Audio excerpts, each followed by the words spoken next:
엊그제 평론가님과 코너를 마무리하면서 5월까지도 무역 적자가 나쁘면 정말 문제다. 이렇게 이야기하면서 이제 인사를 했었거든요.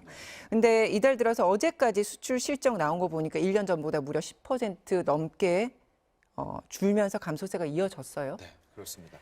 시간이 그렇게 많지 않다라고 말씀드렸고요. 4월, 5월까지는 무역 수지 부분에 있어서 뭐 완전히 흑자는 아니더라도 개선된 부분이 나와야 된다. 이런 말씀 계속 드리고 있는데요. 안타깝게도 4월은 좀 힘들 것 같습니다. 네. 우리가 무역 수지 통계는 이제 10일 단위로 나오거든요. 1일부터 10일이 나왔었는데 그때도 실망스러웠고요. 1일부터 20일 것까지가 나오게 된 겁니다. 네. 21일이 됐으니까. 현재까지 이달 4월에 무역 수지 적자가 41억 달러가 됐고요. 이렇게 되면 앞으로 열흘이 남아있기는 하지만 일단 4월도 적자 행진은 이어가게 된다. 그러면 우리가 3월부터 시작을 했기 때문에 14개월 연속 무역 수지 적자가 이어지고 있는 거고요. 현재까지만 놓고 봤을 때 지금 누적 적자 1월부터 이제 4월 20일까지의 적자가 지금 266억 달러, 거의 30조 적자인데 우리가 작년 한 해에 냈던 무역 수지 적자가 477억 달러. 거의 50조니까 네. 이미 4월밖에 안 됐네요. 넘었네요. 맞습니다. 네. 절반밖에 넘었었고 또 하나 이 가장 좀 걸리는 게 우리가 뭐 초등학교 때도 배웠지만은 뭐 흑자 적자 이것도 좋지만 이 사이즈가 커간다면 실은 이게 제일 좋은 거거든요. 수출 수입이 늘어난다면. 근데 적자도 문제지만 지금 수출이 빠르게 줄어들고 있거든요. 그러니까 총량을 말씀하시는 그렇습니다. 거죠. 이게 수출에 이게 거의 8개월 연속 지금 수출도 이번까지 줄면 주는 거니까 성장 동력도 꺼진 거죠. 왜냐하면 수출액 자체의 절대치가 줄어들었으니까 이런 점들을 좀 본다면 네. 물론 5월까지 한 번 더 중국의 리오프닝 효과를 봐야 되겠지만 시간은 그리 많지 않다 이렇게 보여집니다. 이거 품목별로 좀 들어가 볼까요? 네. 그럼 왜 적자냐? 나라별로는 역시 중국, 품목별로는 IT 반도체가 가장 큽니다. 근데 이 두 개가 다른 이야기가 아니라 하나 이야기인 것이 우리나라가 반도체 수출을 중국에게 거의 한 절반 이상, 56%를 수출을 하니까 지금 계속해서 나오는 무역수지 적자의 문제는 중국에 수출하는 반도체에서 크게 악화됐다. 이렇게 보시면 될 것 같습니다. 국가별로 보면은 일단 중국 쪽에서의 무역 수지가 굉장히 컸습니다. 대중국 적자가 지금 20일 것까지가 19억 달러, 20억 달러니까 네. 앞서 1일부터 20일까지의 지금 무역 수지 적자가 41억 달러라고 하지 않았었습니까?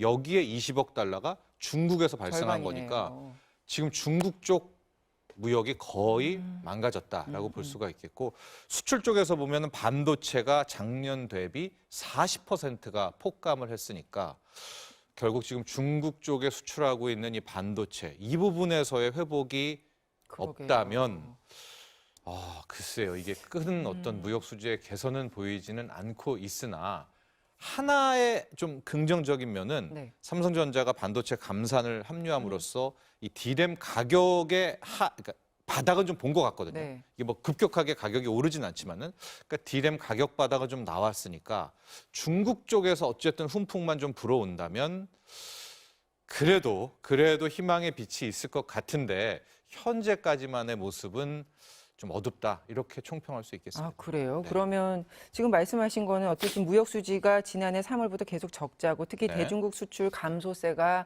걱정인데 네. 향후 그래서 반도체 수출 급감이 장기화되는 것 아닌가 네. 이런 우려에 대해서는 그렇게 우려할 만하다고 보시는 거죠. 그렇죠. 가격 쪽에 사는 하나 넘었지만 결과적으로 가격이 좁지만 누가 사줘야 되지 않습니까? 이제 그런 부분들에 우리의 수입국이 중국이었었는데 지금 중국 쪽에서는 어떤 뚜렷한 개선 움직임이 안 보이고 있으니까 이런 두 개를 같이 종합해서 보게 된다면 아직까지는 뚜렷한 빛은 보이지는 않고 있으나 그래도 뭐 엊그제 어제 최근 일주일 상간에서 보면 중국의 경제 성장률이 1분기 4.5% 나왔다. 뭐 ADB 같은 경우에도 이게 리오프닝 효과가 곧 나올 것이다. 즉 재고도 중국도 다 썼기 때문에 또 공장을 돌릴 수밖에 없는 상황이기 때문에 그런 결과적으로 신흥국 특히 한국의 이 효과가 나올 것이다. 이런 분석도 있습니다만 네. 좀 우리가 원하는 것은 가시적으로 뭐가 하나 좀 이게 탁 보여지어야 되는 거 아니겠습니까? 근데 현재로서 가시적으로 뭐가 개선됐다라든가 이런 모습은 안 나오고 있는 거죠. 뭔가 그래서 경제 부분에서도 딱 이거다 이런 것들이 보이지 않는 상황에서 지금 외교적인 문제도 네. 사실 이 경제에 영향을 미치지 않을까 이런 우려도 또 되는 상황입니다. 예, 그렇습니다. 네, 세계무역기구와 한국무역협회에 따르면 지난해 전 세계 수출의 규모가 24조 9,044억 달러입니다. 이 중 한국이 차지하는 수출 규모는 6,835억 달러로 집계됐습니다. 비율로 따져보면 2.74% 정도 됩니다. 예. 전 세계 무역시장에서 한국이 수출하는 물량이 그 정도 된다는 소리인데요. 그런데 2020년 2.9%를 기록했던 점유율이 재작년과 작년 지속적인 하향세를 나타내고 있습니다. 예. 글로벌 금융위기 때인 2008년 전 세계 시장에서도 2.61% 정도 점유율을 보인 이후 가장 낮은 수치이기도 합니다. 전문가들은 미국과 중국의 무역 전쟁으로 자국 중심주의와 보호 무역이 확산되는 상황 속에 러시아, 우크라이나 전쟁이 장기화되면서 수출로 먹고 사는 한국이 직격탄을 맞은 것으로 분석하고 있습니다. 예. 무역협회는 수출 점유율이 0.1%포인트만 하락해도 약 14만 개의 일자리가 감소하는 효과가 나타날 정도라고 진단했습니다. 예.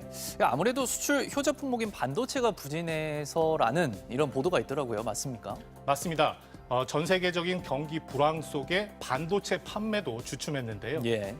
네, 삼성전자가 실적을 공개했는데 1분기 영업이익이 90% 넘게 줄어든 것으로 집계되기도 했습니다. 예. 그만큼 장사가 안 됐다는 소리겠죠. 물건이 팔리지 않으니 재고는 쌓이고 가격이 떨어지는 악순환이 지속되고 있는 겁니다. 예. 실제 국내 수출에서 반도체의 비중은 2018년까지만 해도 20%를 넘었습니다. 그런데 올해 1분기 반도체의 비중은 13%대로 뚝 떨어졌습니다. 예. 그래서 삼성전자가 25년 만에 좀 생산을 줄이겠다고 하기도 했고 좀 주력 상품인 D램도 좀 가격이 올랐어요. 이러면 수출이 좀 나아질까요? 기대감이 살아난 건 맞습니다. 네. 하지만 아직 안심하기는 이릅니다. 대외적인 경제 상황이 아직 불안하기 때문인데요. 예. 우선 코로나 이후 다시 문을 열고 있는 중국 시장의 기대감이 크지 않다는 데 있습니다. 중국이 내수 시장 진작에만 초점을 맞추는 상황 탓에 국내 수출품 소비 증가에 미치는 영향은 크지 않다는 게 전문가들의 지배적인 의견입니다. 여기다 경쟁사들의 도전도 심상치 않습니다. 예. 글로벌 기업인 인텔이 세계 최대 모바일 반도체 설계 기업인 영국의 ARM과 동맹을 선언했습니다. 반도체 위탁 생산, 즉 파운드리 분야에 대한 도전을 공식화한 겁니다. 삼성전자 입장에서는 강력한 경쟁자의 도전을 받게 된 셈인데요. 시장에서는 인텔과 ARM의 합작으로 파운드리 시장의 지각 변동까지 예상하고 있는 상황입니다. 예. 참 쉽지 않은 상황인데 이게 해결책이 없는 건가요? 네, 한국의 무역 구조를 보면 반도체나 자동차 부품 같은 중간재 부품의 수출 비중이 높습니다. 예. 약 74% 정도 되는 것으로 추산되는데요. 그렇다 보니 대외적인 경제 상황에 민감할 수밖에 없습니다. 세계적 경기 침체로 중국, 베트남 등에서는 한국에서 중간재를 수입해 완제품을 만들어 수출하는 그 수요가 줄고 있습니다. 중국의 경우 중간재에 대한 자국산 생산 확대를 추진 중입니다. 그만큼 한국산의 설 자리가 줄어든다는 소리입니다. 전문가들은 수출 품목 다변화를 위한 대책 마련이 시급하다고 진단합니다. 예. 또 기술의 고급화를 통해 세계 시장을 선점하는 전략이 주요하다고 분석하고 있습니다. 예. 경제팀 박진중 기자 잘 들었습니다.